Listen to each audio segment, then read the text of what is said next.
Hello everyone, welcome to the Introduction to Node course.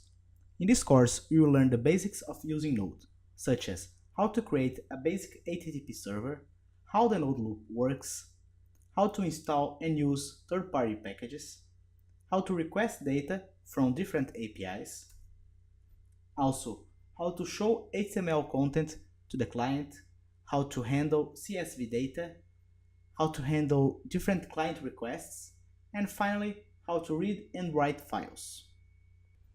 We are going to start the course by building a simple Hello World page, like this one, so that you can learn how to install Node and how to create a simple HTTP server. We are also going to use a third-party package in this page, so you'll learn how to install and use it. After finishing it, we are going to move to the course project called Data Aggregator.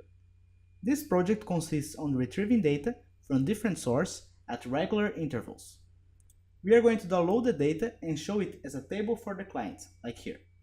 Also, the client will be able to choose between JSON or CSV data.